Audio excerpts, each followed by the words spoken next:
time following the announcement.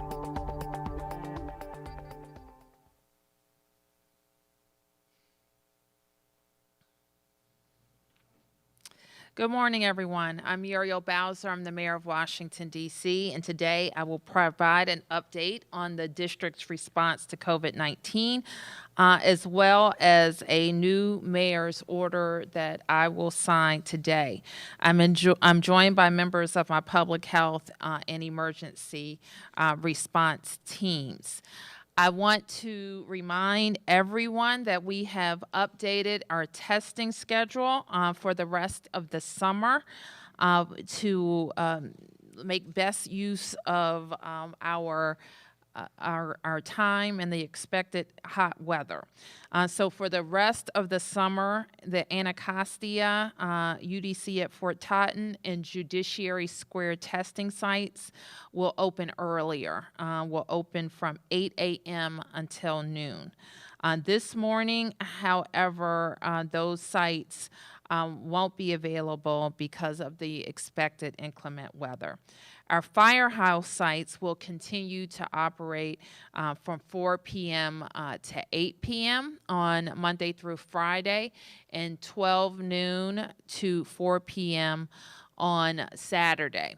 So if the heat index hits 100 degrees, the daytime walk-up sites will close. And if there is inclement weather in the evening, firehouse testing site decisions will be made by location. So the bottom line is that we're moving our walk-up sites to earlier in the day when it's less hot, from 8 a.m. to noon, and follow the heat index, because that means that we will have to close on those sites if the heat index hits 100 degrees.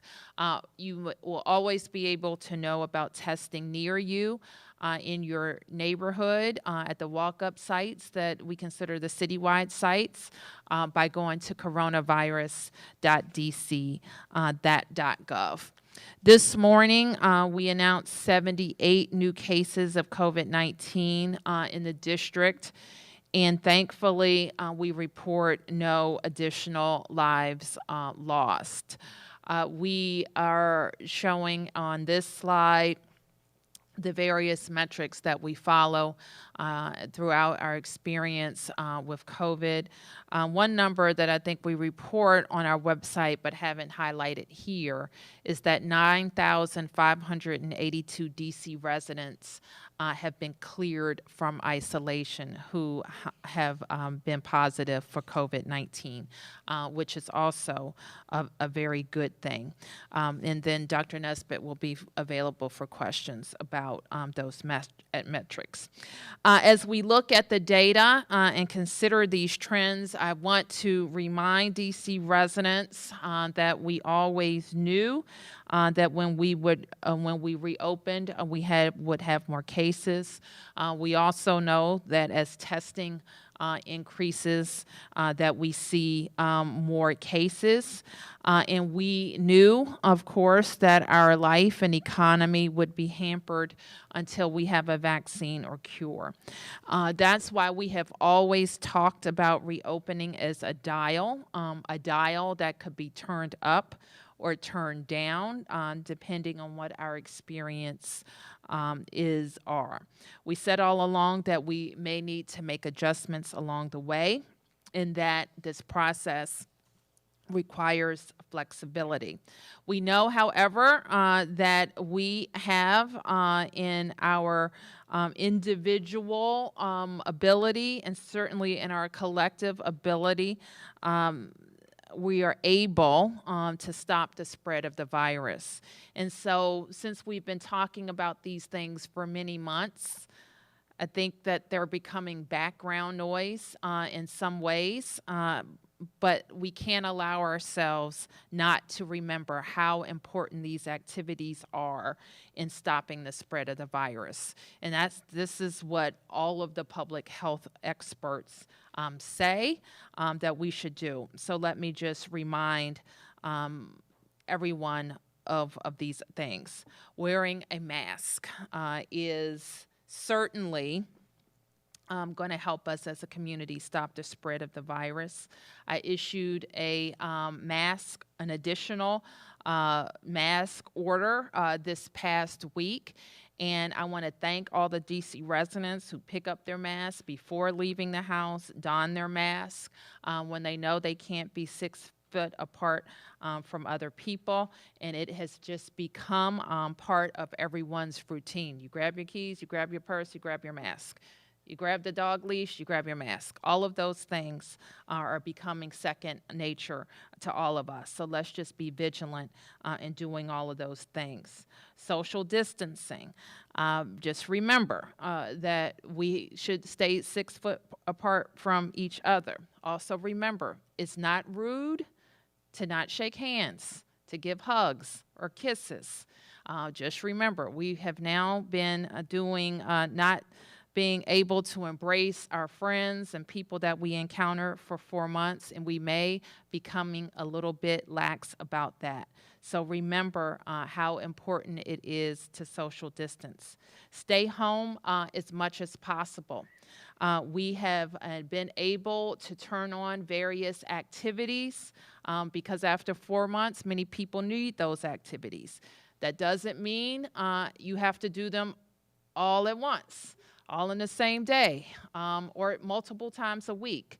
So continue to think about how you can order your day, order your week, so that you're making one trip to the grocery store, and that you're mixing up your activities so you're not cramming them in to one day. The question I like to ask myself is, do I really need to be doing this? Do I really need to be going there?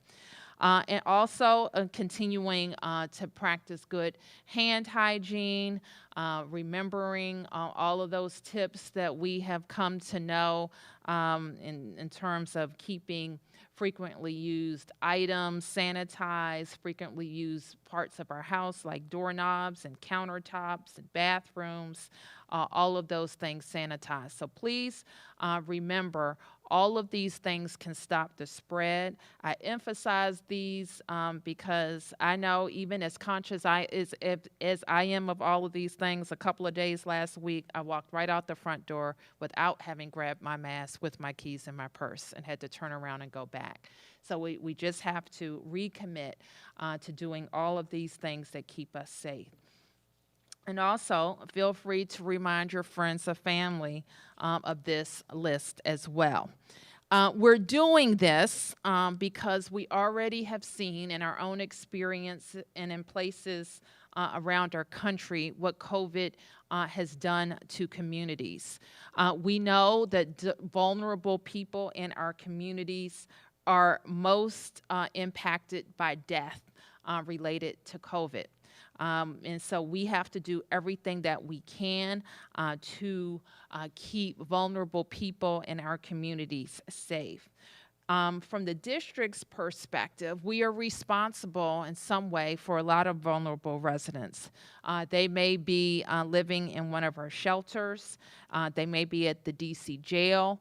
They may be supported by one of our programs because they are seniors living in a long-term care facility. We have spent the last several months being very focused how to keep people who are vulnerable and in our care from getting COVID, and I'm very, very proud of the work that this team has done, whether it's in an isolation plan and quarantine plan, a testing plan, and so we continue to be very focused on these populations. But when we keep the spread of the virus out of our communities, we also help these populations, because every one of these congregate care sites is supported by workers who live out in the community. And if the virus is circulating out in the community, these workers that support these vulnerable populations are more likely to get the disease. We also have a shared responsibility to prevent the loss of life in our neighborhood. So we don't want to become jaded by simply reporting a number out every day, that it was only one person or only two people, or today you didn't have any people die, but That's doesn't reflect how concerned we have been about the over 500 DC residents who have died, their families, their coworkers, and the fact that many of us know somebody who's been touched by this virus. These are mothers and fathers, neighbors, coworkers, sons and daughters, people, but for COVID, who may have had more time to live their lives in DC. We also know that grief and trauma and anxiety have also accompanied this loss of life in our communities, and we see it in various ways that grief and trauma and anxiety is showing up. So everything that we're focused on is making sure, when it comes to loss of life, is keeping people from contracting the virus, but also making sure that we have the hospital supports that are there. That are available in our communities to help people if they contract this virus. And also, if they have another illness that requires them to be at the hospital, that there's ample resources for them there as well. We also know that we need to get our young people back to school when it is safe to do so. And as I said the other day, we don't know what impact being out of school for months is having on our children, but we know it can't be good. It's not good academically, socially, or emotionally. So everything that we do to stop the spread of the virus, get our kids back to school, gets us one step closer to normality in our community. We need to make sure our entire community is doing everything we can to get this under control so that kids and their teachers and their peers can get back to school. So I've heard too many stories from parents to know to share today, but we're thinking about a kindergartner whose learning to read was abruptly stopped when in-person learning in our school stopped. Now, certainly, we are proud of the online learning that has been happening in our schools, but I don't think that anybody would suggest that it is an adequate replacement for kids being at school in front of their teachers, with their colleagues, learning the ABCs, but also learning how to be good people. And of course, we want to do everything that we can to save our small and local businesses, and they are the backbone of our economy. Yesterday, or a couple days ago, I heard a business leader say that there's not any amount of government relief in the world that is going to change my business right now. What's going to change my business is people being confident that they can use my business safely. And so we, in doing our part in driving down this virus and how it's circulating in our communities, will begin to give our businesses confidence that we're going to come back to them and that they are going to be able to provide those services that they love so well. And so it breaks my heart, and you probably have heard me say this before, and you probably feel the same way, to drive around in our city and see once vibrant streets with no traffic, no people moving around, businesses, restaurants that were bustling without patrons. So all of those things, and when we ask you to do these things, and even when we say tough things that might inconvenience you, let's remember why we're doing it. We're doing it to save vulnerable people, to keep people in DC from dying, to get our kids back to school, and to get our businesses thriving again. That's why I signed a mayor's order on Thursday that requires people to wear a mask when they leave their home. It has several exceptions, but for the most part, it means that if you see someone outside in public, they should have on a mask. We're going to continue to spread the word about this so that everyone understands what is expected of them. And another place we think that we can do better is around travel. You heard Dr. Nesbitt mention on Wednesday some concerns that we have that DC Health has had around people traveling to other parts of the country and coming to DC. So we know, unfortunately, that there are states that are seeing significant spikes in new cases. We know that there are places where people are not being as cautious or making the sacrifices that we're making here in DC. And unfortunately, when people travel in and out of DC from these places, that can put our community's health at risk. So today, I'll be signing a mayor's order that requires people to self-quarantine after non-essential travel to high-risk areas. Beginning on July 27, anyone coming, that's this Monday, anyone coming into Washington, D.C. from a high-risk area who is not traveling for essential activities will be required to self-quarantine for 14 days. This order does not apply to our neighboring states in Maryland and Virginia. DC Health will publish a list of high-risk areas on coronavirus.dc.gov every 2 weeks, beginning Monday. Additionally, if people come into Washington from a high-risk area because they are returning home after performing an essential duty, or because they are coming here to perform an essential duty, in other words, if they are essential travelers, we still ask them to be more vigilant. They should only leave home or where they're staying to perform the essential activities related to their travel. So the obvious question may be, what is a high-risk area? And DC Health will have a metric that on a 7-day average demonstrates what a high-risk area is. And once again, beginning Monday, they will post that list every 2 weeks. Another question people may have is, how will this affect DC colleges and universities? I have met over the past several weeks with all of our university presidents, and we are working together to finalize their reopening plans and will continue to meet regularly.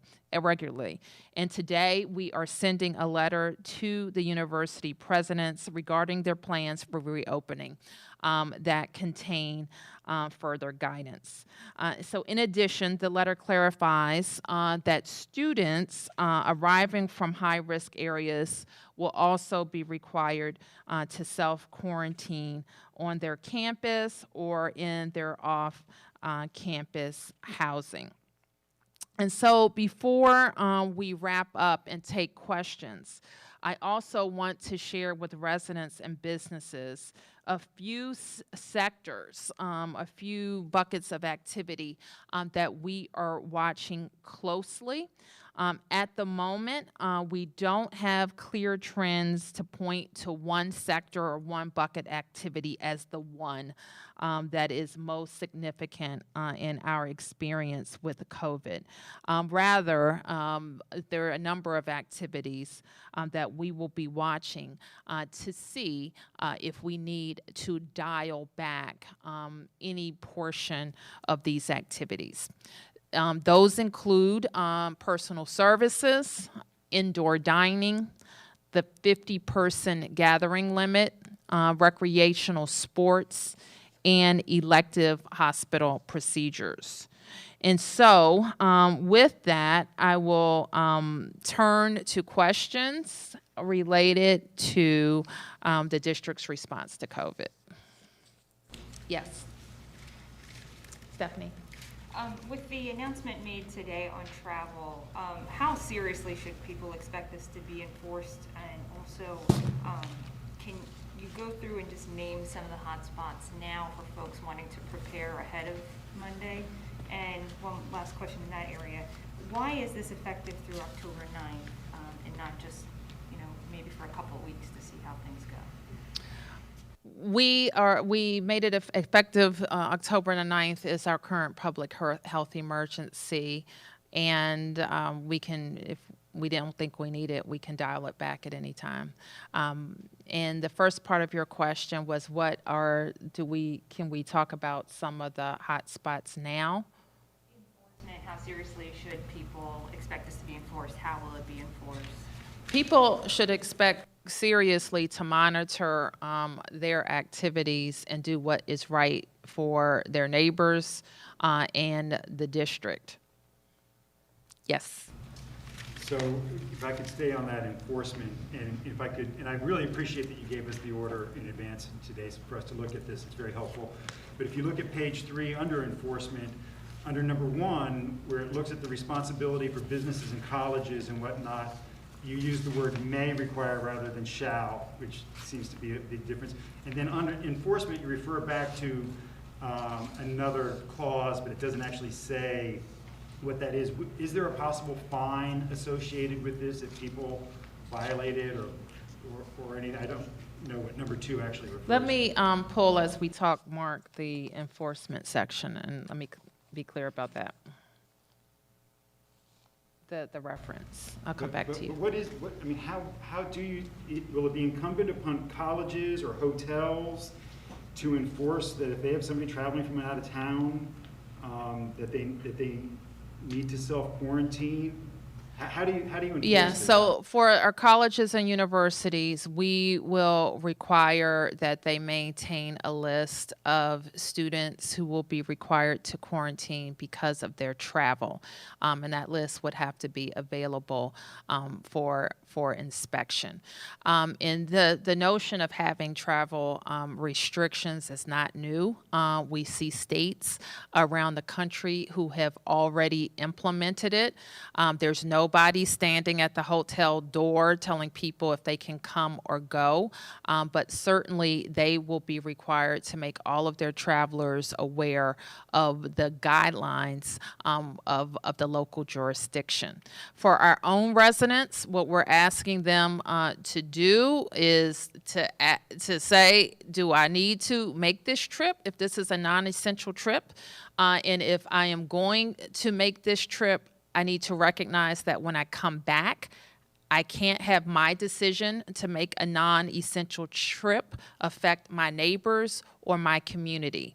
So when I make that decision to make that non-essential trip to a hot spot, I have to also be prepared to restrict my activities. So again, do I think that, my next door neighbor is going to call the police and say, they went to Florida, you got to make sure they stay in their house? No, don't be ridiculous. I think that's not going to happen. But we should be asking our social circles, our family, our work colleagues, you're making a non-essential trip, you're going to a hot spot, why are you doing that? That'd be the first thing I'd say. Why are you doing that? And you do know that when you get back, you have to stay in your house, because if you start circulating to the grocery store or to the family cookout or to work, that you could be infecting other people. Yes? What is not essential? Let me say, what is essential? We have a list, and where's Tomas? Can you come?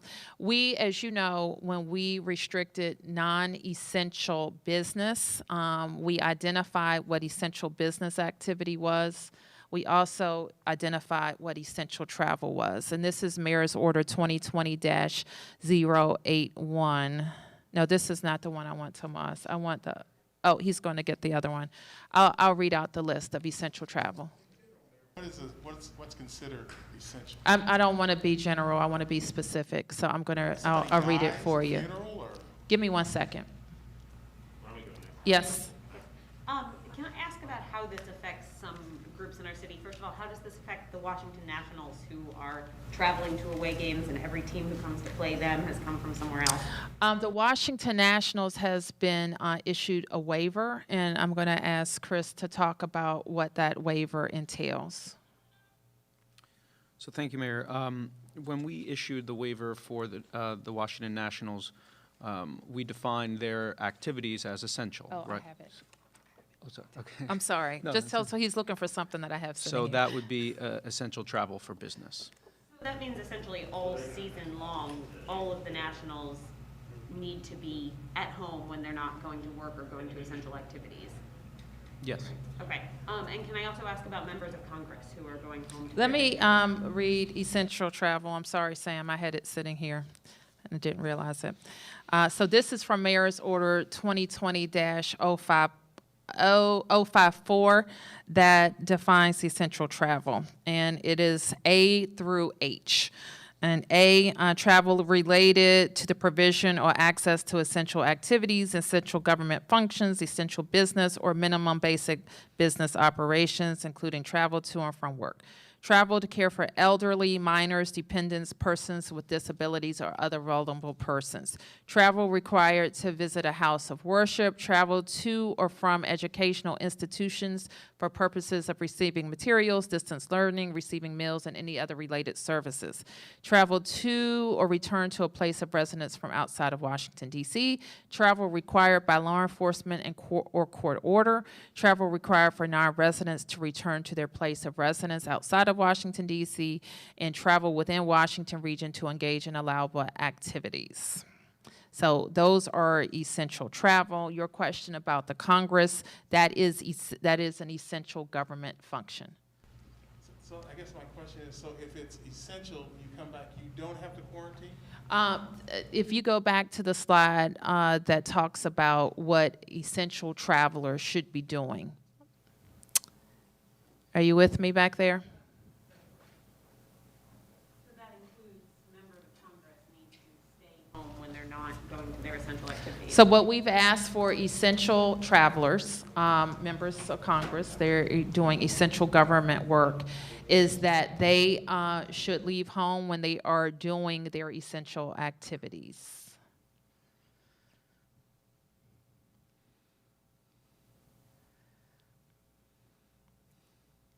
Yes. Dr. Nesbitt, could you clarify elective procedures in terms of potential dialbacks? Sure. So you may recall that when we were in phase 0 and I believe phase 1, we had, no, phase 0, not phase 1. Phase 1, we began to have a little bit more of a relaxed posture. We had concerns about hospital capacity related to medical surge, as well as personal protective equipment and the availability of personal protective equipment for our entire health ecosystem. Well, we've had some change in the medical supply chains where personal protective equipment is more widely available. But as we change the trajectory, we have more cases being diagnosed, if we have more COVID-related admissions, in our hospital capacity, which was one of the metrics where we are having some concern, if that overall hospital capacity continues to increase, not just as a function of COVID-related admissions, but of overall admissions, one of the things that we can do to be able to accommodate more COVID-related admissions is to ask the healthcare facilities to restrict elective procedures. Now, it's a decision between the treating physician and the patient to make a decision about what is non-emergency versus elective. There are some procedures that are clearly elective and widely agreed upon as elective in the medical community, such as certain breast augmentation, certain types of procedures like that, versus there are some types of procedures that could be delayed for a certain period of time. If a patient is experiencing discomfort and the surgery should happen to relieve that discomfort, you may be able to delay it for 2 weeks or 3 weeks, but delaying it for 2 or 3 months may be problematic. But that is at the physician's discretion. Yes. Mayor Bowser, with this order, will you be asking DC employees where they've traveled and be taking action based on their answers?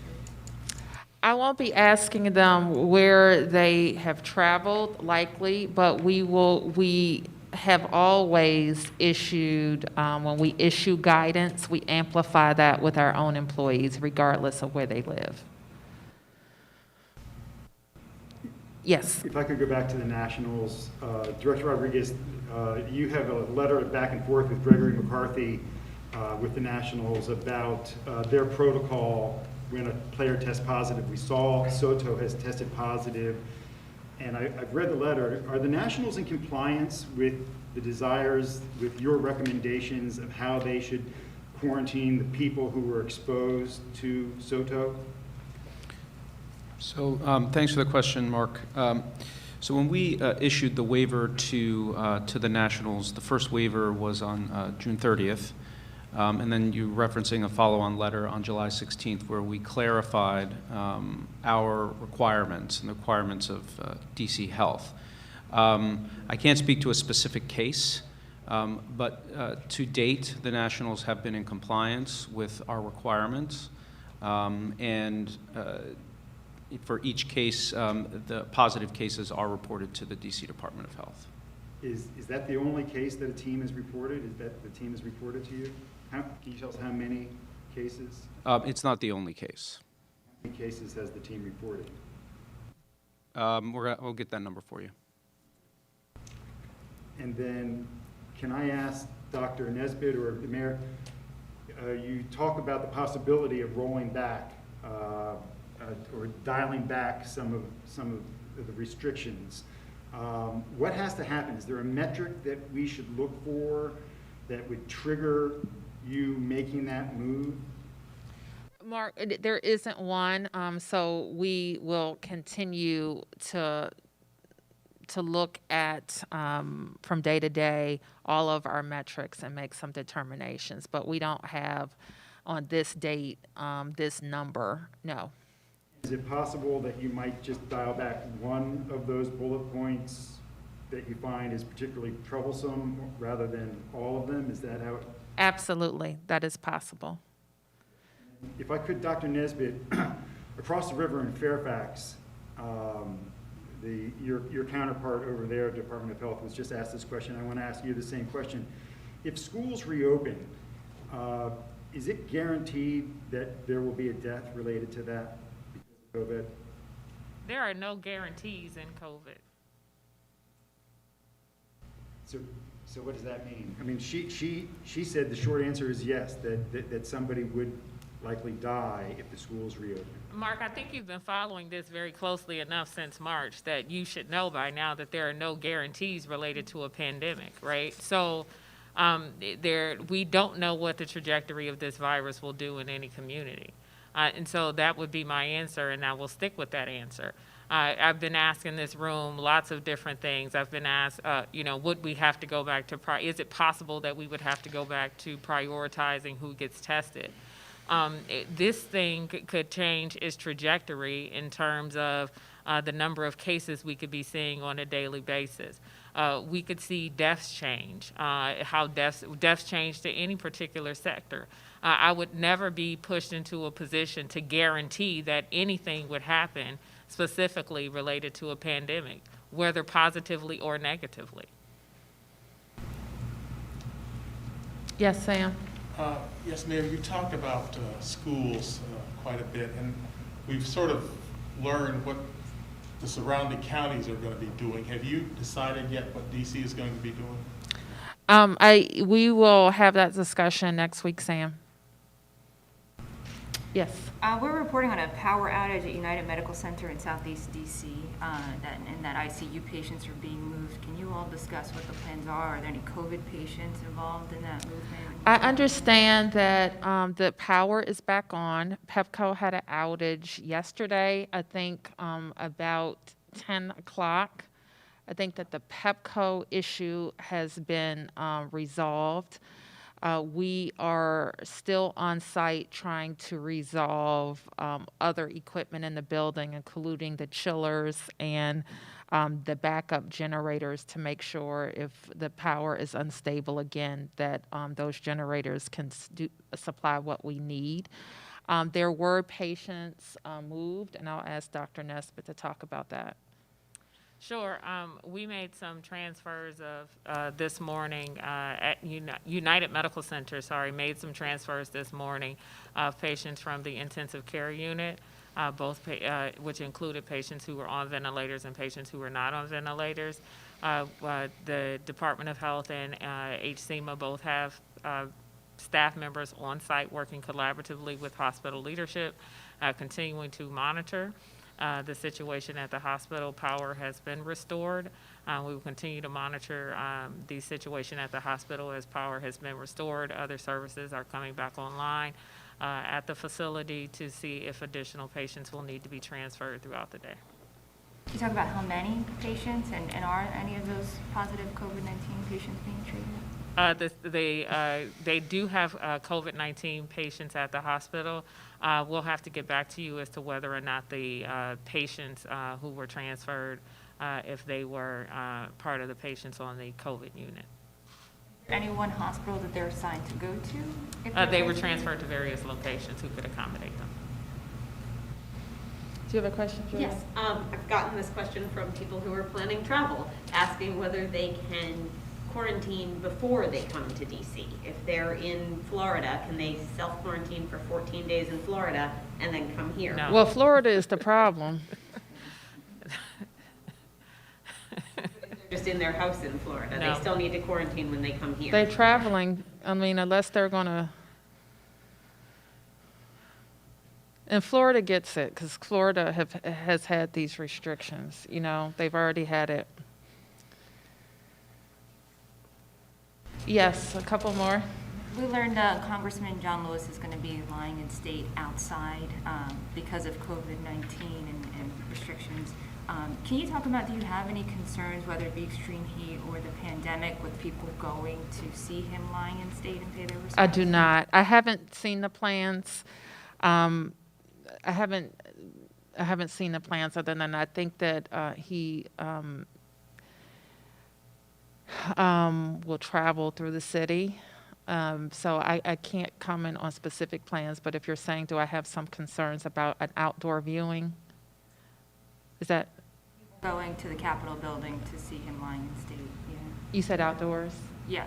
I think that we would be less concerned about that, but Dr. Nesbitt stays in touch with the attending physician at the Capitol, and if we have any concerns, they'll communicate with DC Health and we to them. Yes. Two quick questions. Mayor Bowser, can you tell us about your conversations with the governors yesterday? What came out of that?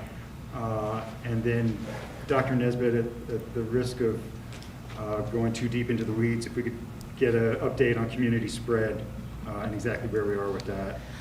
I asked to meet with the governors.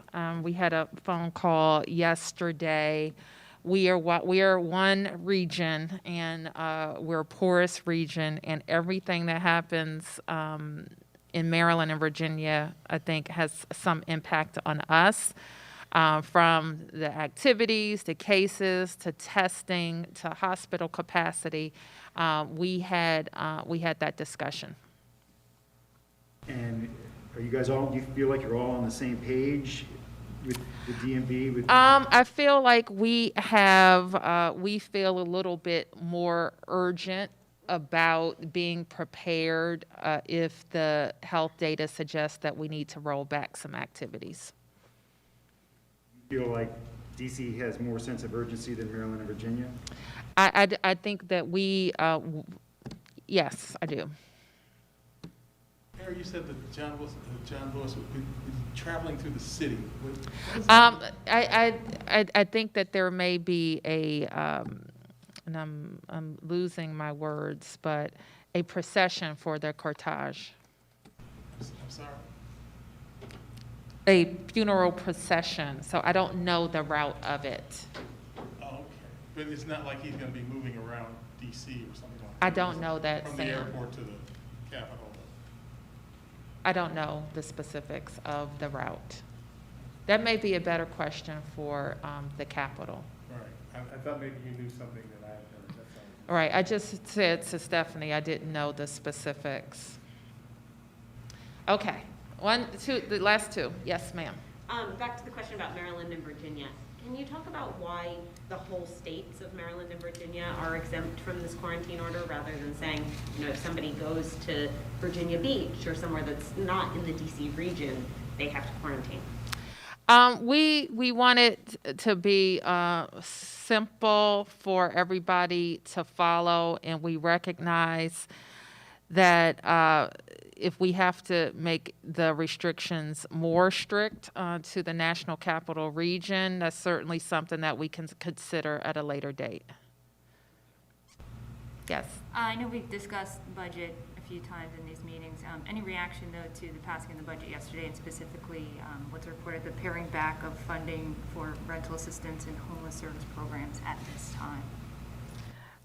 I don't know that I would call it paring back, because the council increased, and I know they rolled back one of the taxes, but over the 4-year plan, before that rollback, they had increased spending by $300 million.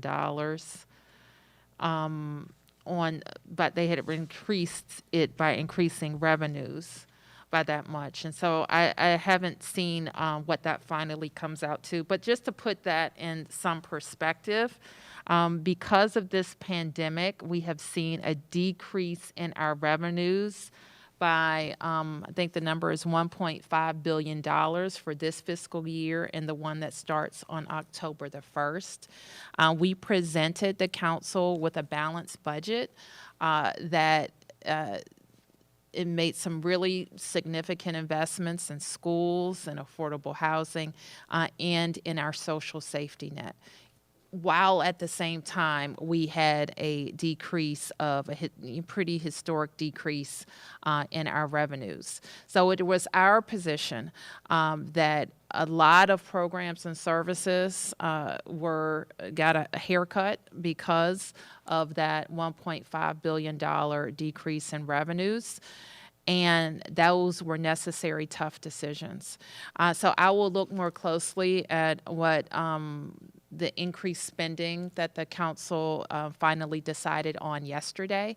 And I will also keep an eye on what we might have to do should revenues go down again based on an updated revenue estimate from the CFO.